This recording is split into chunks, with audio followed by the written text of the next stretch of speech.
Welcome sa ating panibagong video tutorial. Sa video tutorial na to ay gagawa tayo ng closed loop operation o closed loop control kung saan nagpi-feedback yung motor natin o yung controller natin ay titingnan niya kung nagana yung motor.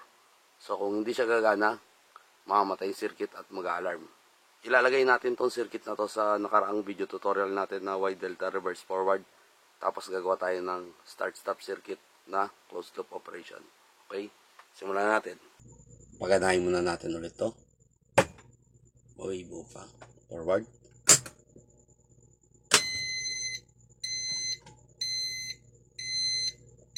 Stop natin. Patayin natin. Okay, nakatrip pala to. Ang transfer natin ay 2 seconds. Ito ay 3 seconds. Okay. Safety timer. On ulit natin. Forward. Okay. Stop. Reverse.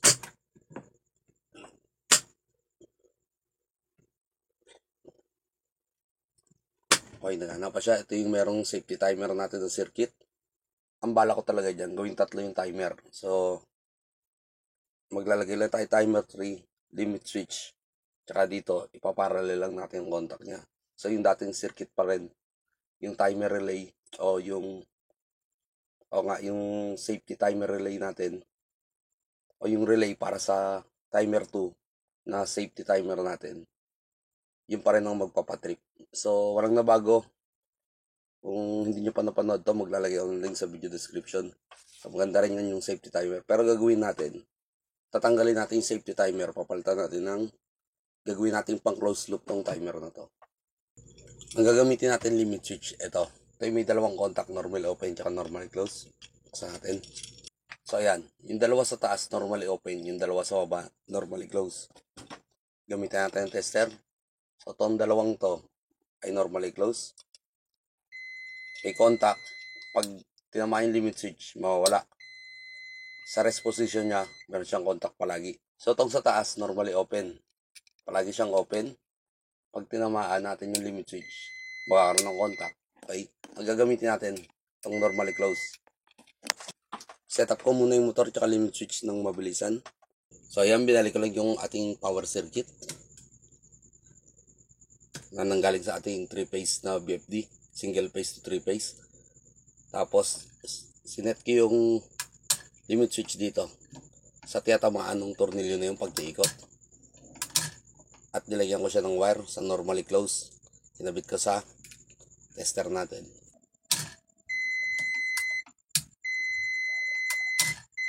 Panda rin natin, forward.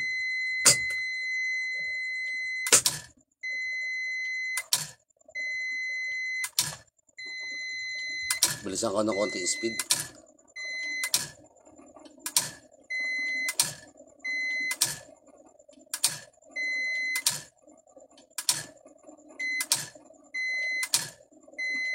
Yan. Yan yung kanyang operation. Stop natin sa reverse.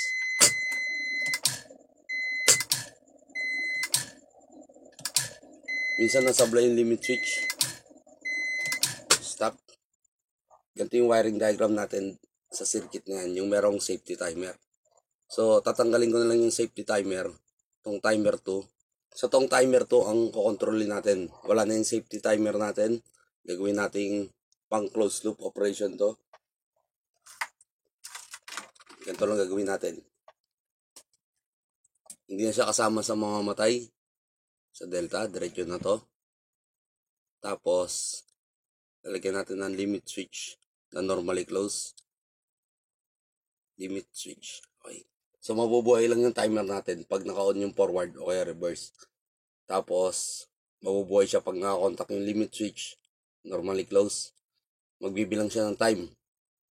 So, isa-set natin yung time sa, depende sa operation. Kapares nito, na gagalaw natin yung speed gamit yung BFD. So, titingnan natin kung ilang seconds bago siya mag-trip. So, kailangan mag-feedback siya sa controller natin para mapatay niya yung timer. Kailangan mapatay niya yung timer. Pag hindi niya napatay yung timer at nag-trigger yung time na sinet natin, magkakat yung circuit natin gamit yung timer relay natin na ginamit, yung relay, nandun. Tapos mag-a-alarm, mag-hold ng contact, kapares lang nung dating circuit. Okay?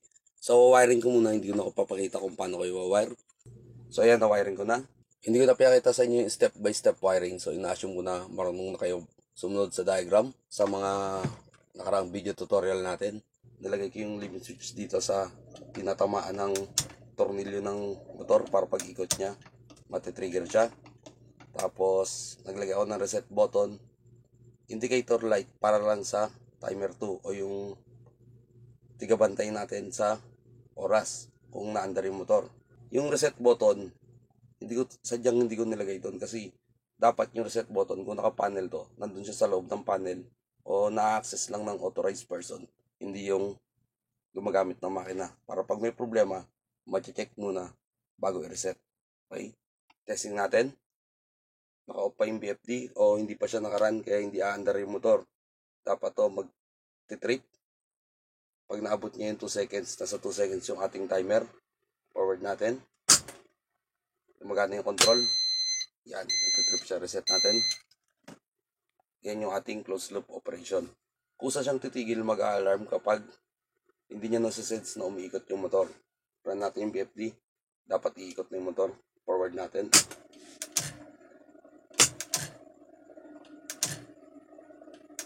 So yan, meron na tayong closed loop operation o closed loop circuit na naka-integrate sa Y delta reverse forward natin. Yan lang siya kasimple. Pag tinamaan yung limit switch, yan lang siya. Patay yung timer niya. So, ang ginagawa niya lang, nire-reset niya yun. Huwag umabot ng 2 seconds o kung anong set time natin. Okay? Reverse natin.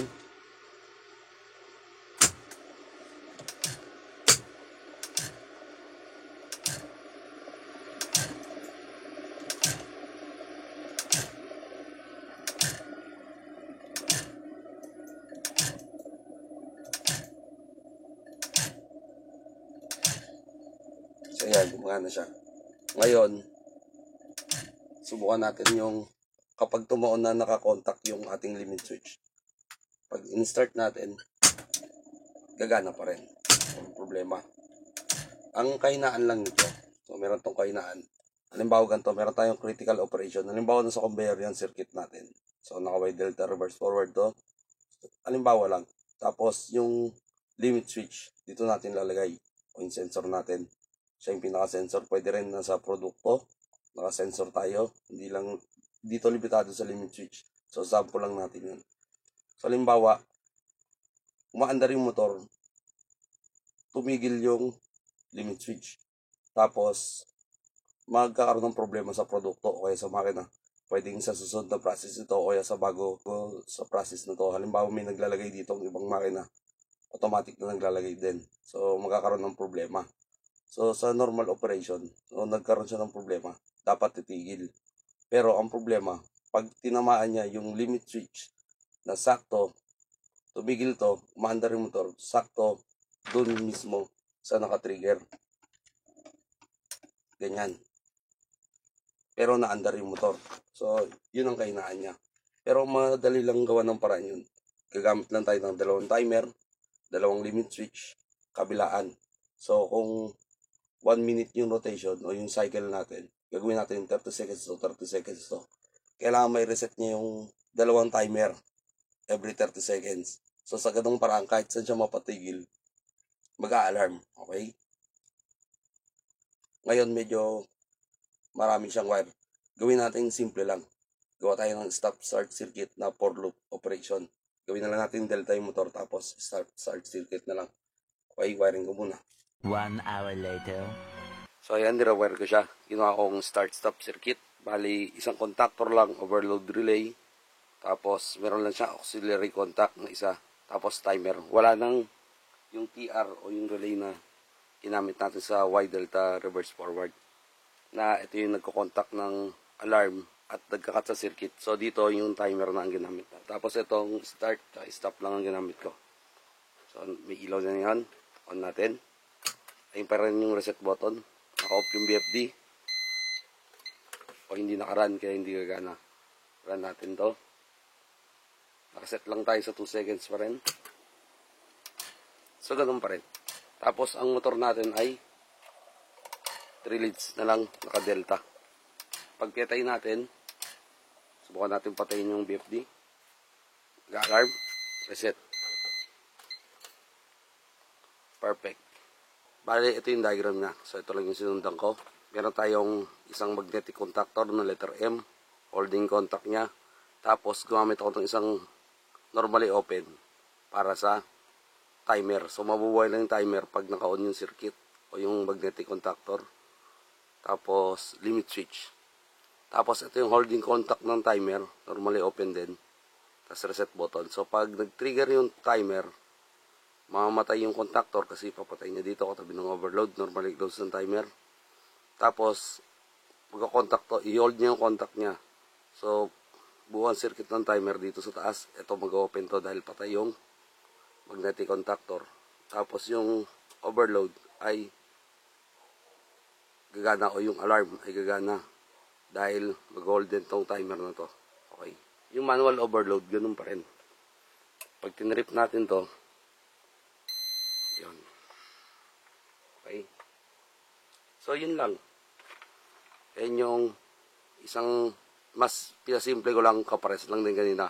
Pero ito yung closed loop operation sa start-stop circuit. Okay. Kung gusto nyo ng kopya, maglalagay ako ng link sa video description. Tapos, ito yung sinasabi ko kaninang yung kahinaan niya. Yung dadalawin yung timer. So, dito ko na lang din drawing para mas madali-dali. So, gagawa tayo ng ito yung circuit natin sa kanina. Tapos, pag ginawa natin dalawa yung timer, gagawa tayo ng timer 2. Meron siyang limit switch 2. Ginawa natin timer 1 yung timer kanina. Limit switch 1.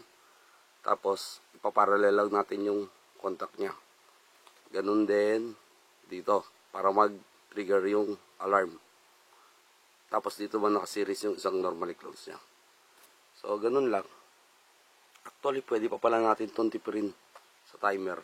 Itong timer 2 na to, pwede natin isama dito. Kung ano. Dito, papunta dito. Tanggalin natin itong timer 1 at timer 2 na to. Okay. So, pwede rin yun. Hindi pwede. Tapos, yung reset, pagpapalit natin. Ayan na natin. Pero pwede siya. Pwede. Gagawin natin itong diretso lang. Wala na to. Yung reset, mawawala na to. Ito, diretso na dito. Dito na yung reset button. Kanya. So, wala na to. Tsaka to. Kasi, kung titingnan natin, dito sa original na timer 1, ginamit ko yung common itong normally closed at normally open. Kaya nagamit yan bago gumamit ako ng isang normally open dito. So, yung timer na gamit natin ay 8 pin. Dito, hindi natin pwede gamitin yung ginawa ko dun sa timer 1, sa timer 2 na to kasi pahiwalay na sila. So, kailangan natin dito ng 11 pin na timer o kaya 14 pin. O kaya, dagdagan ng relay. Pero pwede nga yun. So, ngayon ko lang din naisip to. So, yun lang. Maraming salamat sa panonood. At sana may natutunan kayo sa video na to. Kung nagustuhan nyo tong video na to, pakihit ang like button at subscribe kayo sa ating channel kung di pa kayo nakasubscribe. Maglalagay ako ng link sa video description para sa wiring diagram kung gusto nyo ng kopya. Maraming salamat.